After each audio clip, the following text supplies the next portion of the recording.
Hello everyone and welcome back.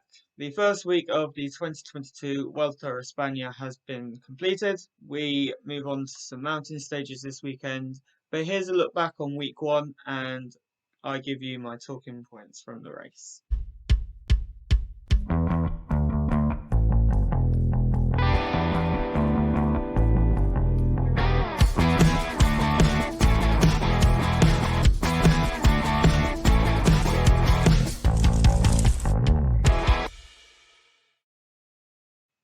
The start of week one of the race was really a pass the parcel between Jumbo-Visma riders taking the red jersey.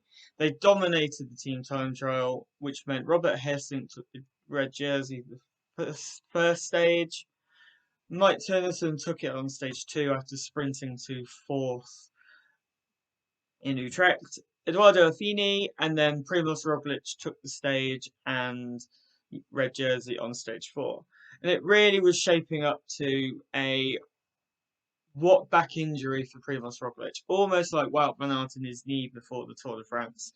Um, he looked in control, he looked incredibly dominant, and his team were very strong as well. Although the first five stages were all about Jumbo-Visma and Primoz Roglic, after that it was the Evenepoel show. Before the race, we knew he was a favourite going in, but we didn't know what to expect for him. We didn't know what to expect on the long, hard summit finishes. And at the first time of answering, we got a bit of an answer as hopefully what we have for the rest of the race. Quickstep took control with fantastic work from Alaphilippe and Fausto Masnada, and then one acceleration to get to the front, and Evenepoel, took control.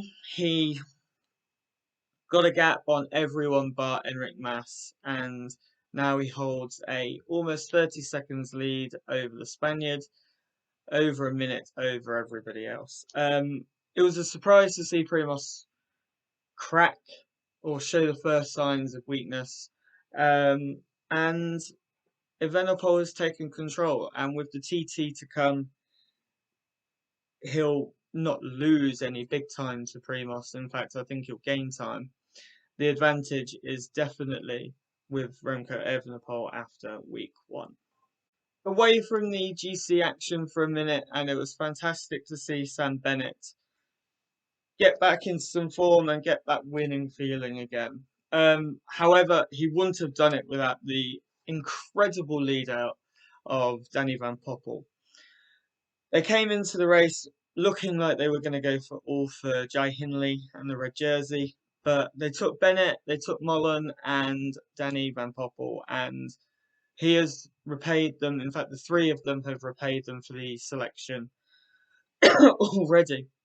They won two stages with two fantastic late surges from Danny to get Bennett into the perfect position. And at the end of the day, he just out sprinted Tim Merlier, Mads Pedersen, and took two fantastic wins. As we said with him, it was probably going to be like buses. He'd get one big win and then they'll start to flow. So he is now the top favourite going into all. Something else to note from the summit finish is the UAE duo of Joao Almeida and Juan Ayuso. Both two completely different riders, and I think this is going to suit them going into the rest of the race. We know Almeida likes to pace his effort, TT his way back, and that's what he did on stage six.